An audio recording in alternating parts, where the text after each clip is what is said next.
नमस्कार दोस्तों, आज हम आपके सामने गुलजारी लाल नंदा जी की जीवनी लेकर आए हैं, जिनका जन्म 4 जुलाई सन 1898 को सियालकोट पंजाब में, जो अभी पाकिस्तान में है, में हुआ था।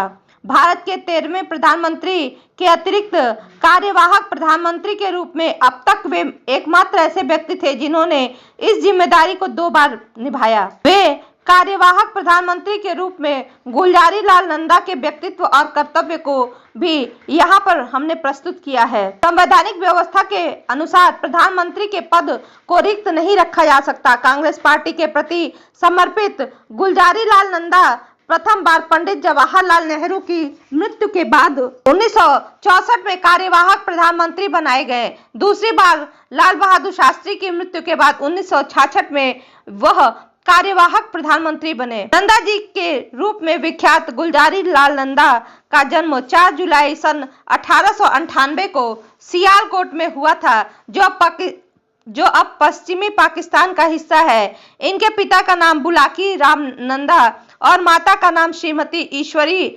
देवी नंदा था। इनकी प्राथमिक शिक्षा सियालकोट में ही संपन्न हुई। इसके बाद उन्होंने लाहौर के फोरमैन क्रिश्चियन कॉलेज और इलाहाबाद विश्वविद्यालय में अध्यापन किया। गुलजारी लाल नंदा ने कला संकाय में स्नातकोत्तर और कानून की स्नातक उपाधि प्राप्त की। इनका विवाह 1916 में 18 वर्ष की उम्र में ही लक्ष्मी देवी के साथ संपन्न हो गया। इनके परिवार में 2 पुत्र और 1 पुत्री सम्मिलित हुए। गुलजारी लाल नंदा एक राष्ट्रभक्त व्यक्ति थे।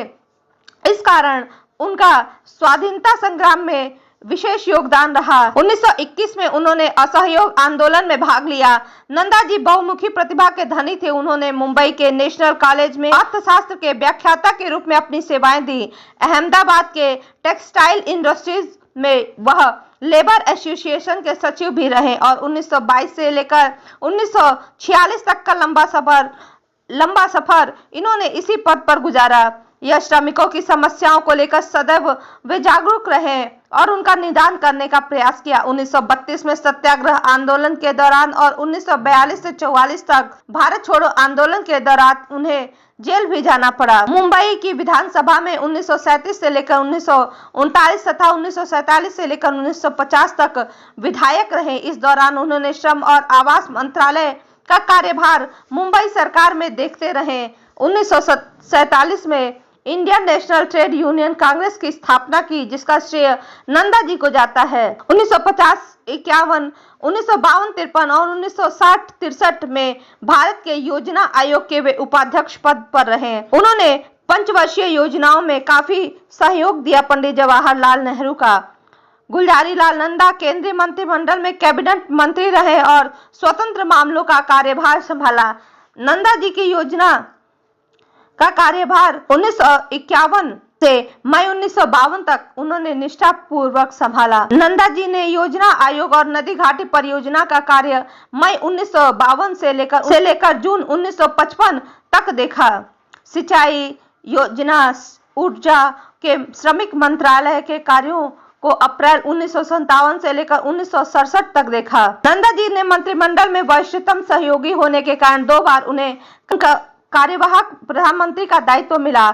पहला कार्यकाल 27 मई 1964 से 9 जून 1964 तक रहा, जब पंडित जवाहरलाल नेहरू का निधन हो गया था, और दूसरा कार्यकाल 11 जनवरी 1966 से लेकर 24 जनवरी 1966 तक रहा, जब लाल बहादुर शास्त्री का ताशकंद में देहांत हो गया था।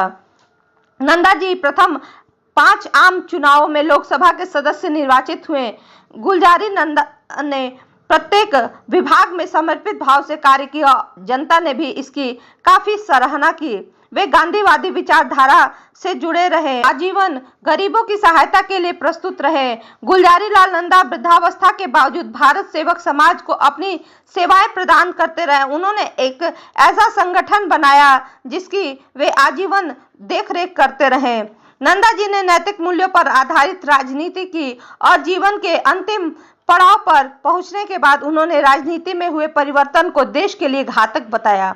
नंदा जी ने एक लेखक की भूमिका अदा करते हुए कई पुस्तकों की रचना की, जिनके नाम है some aspects of khadi, approach to the second 5 year plan, Guru Tegh Bahadur, Sant and saviour, history of adjustment in the Ahmedabad textiles, for a moral revolution and some basic consideration. Gulzari Nanda को देश का सर्वोच्च सम्मान भारत रत्न 1997 में दूसरा सर्वश्रेष्ठ नागरिक सम्मान पद्म विभूषण भी प्रदान किया गया। नंदा जी दीर्घायु हुए। 100 वर्ष की अवस्था में इनका निधन 15 जनवरी सन 1998 को हुआ। इन्हें एक स्वच्छ छवि वाले गांधीवादी राजनेता के रूप में सदैव याद रखा जाएगा। धन्यवाद दोस्तों। यदि आपको इनकी जीवनी अच्छी लगी हो तो प्लीज इसे लाइक शेयर सब्सक्राइब करना ना भूलें।